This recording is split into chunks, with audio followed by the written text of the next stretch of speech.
It wasn't the happiest times in my life at home, but I had a home. I had sisters and brothers that I loved. There was just some dysfunctional bullshit going on. I guess when I started growing up, I used to get in trouble all the time for school.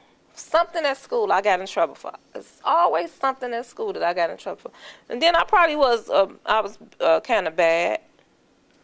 I don't hate to say bad because I don't never consider myself being evil or bad like that. I just was, I was mischievous or caught up into my own thing. You know what I'm saying? I was kind of hard-headed. Now, I will say I was hard-headed. I was hard-headed. That was my problem right there. That's it. I got it. I remember sneaking and doing just blatantly just being sneaky when I still had a boyfriend, for my first boyfriend. Because I was told not to do stuff, but then I do it.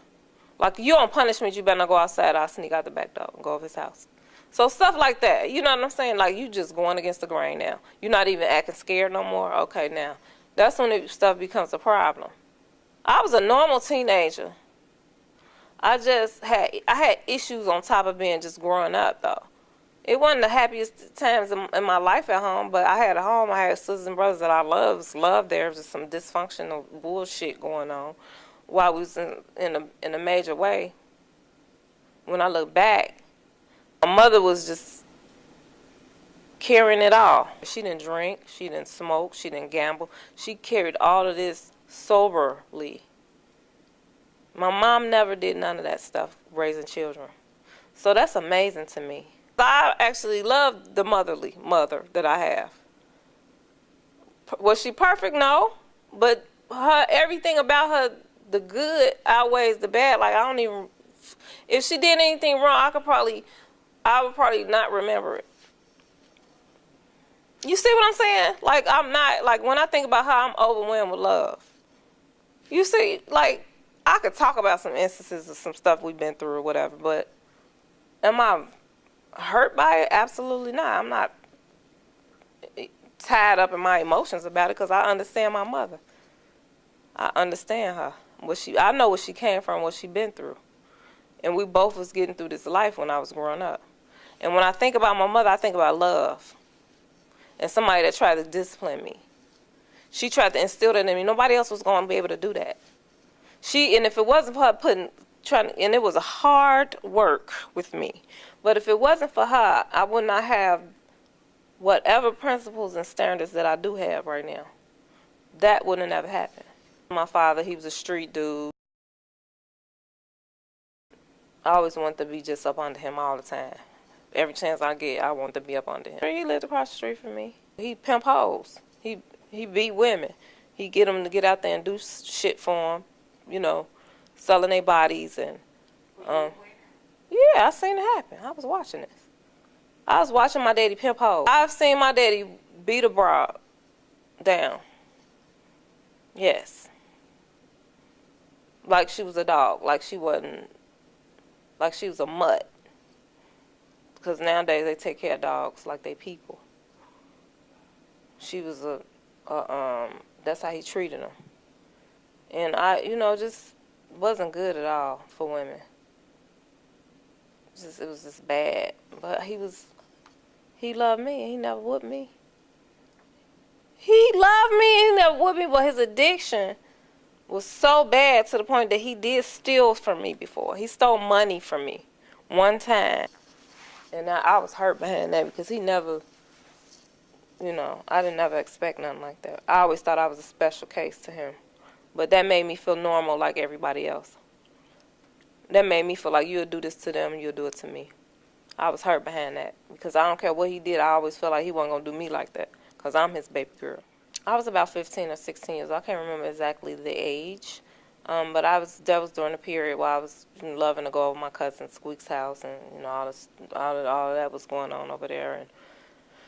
And so like I said, I always wanted to be up under my father. And so there was a point when we were in the bathroom and he was sitting there getting high and he shot drugs. And I always wanted to just know what he was doing, so I didn't hardly give him no room when he was in my presence. And I hated the fact that they got high, but I kept being around it. It wasn't that I wanted to get high. I'm like, okay, y'all, everybody's just getting high all the time. Every time they get together, they laugh, kicking, and joking. They made it look fun. But at the same time, I couldn't really stand it. But at this particular day, I was like, forget it, let me try it. And so I asked my daddy, I was like, Dad, I want to try, let me try it. What you doing? Let me try some. And he gave it to me. And I asked him just as simple as that. That's how simply I asked him. He simply gave it to me. I was about 15 or 16. And I think he was like, you for real? I was like, yeah. He gave it to me. Some heroin. Gave me like a 1 up my nose. I started feeling nauseated, like a little sleepy. And I told him I felt different. I didn't know what was going on. And I know I felt like sleepy or something. And so he gave me some cocaine right behind that to balance it out, to get me where I'm balanced, I guess. I won't be too sleepy, but I won't be too hyped up either. And so that was the first time I ever did drugs ever in life. I started getting high off heroin. I was around 18-ish. I worked hard for that habit. A lot of people do. When it comes to at least that kind of drug, because it's not going to settle with your system because it doesn't really belong there, but it'll give you a feeling that feels good to you. That's why people get high.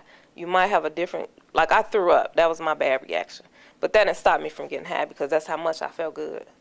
And I threw up for a long time. I would throw up. That lasted a while until I got used to it. It wasn't no stability in my life. It was just had a baby. My son's father always had my son. I was back and forth home. I was 18, so you couldn't tell me what to do no more. You know what I'm saying? I was living that to the fullest. Only thing you finna do right now is worry about me because it ain't nothing you could do because I'm 18. And my mother tried to still have a hold over me, but she had to let go. She ended up she 18, nothing I could do. Mama didn't know for a long time. Nobody knew for a long time because I stayed away from everybody. I stayed away from home. I liked to get high. I loved it. It was a thing that I liked to do. So when I needed money, if I didn't have money and I needed something, I knew how to go get it easy. And it didn't take much. It's not that I always just stood out on the street and prostituted. You can meet a man and have him pay, you know what I'm saying? And you don't got to stand on the corner to do that. But it was times that was probably a quick way. I might be walking down the street and it'll happen like that. And they'll go a quick, you know what I'm saying? My life is a miracle. I went to prison for something that I didn't do. First-degree murder and armed robbery. Going to prison allowed me to sober up and grab hold to another chance. I'm not even mad about it. Because I was going to be dead.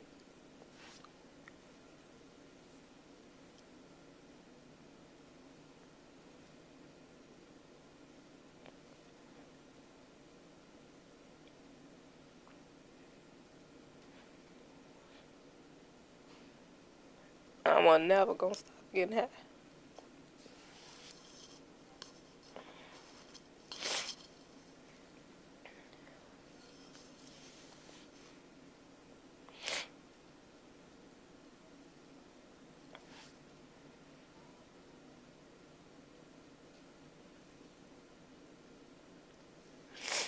I would have never had a chance.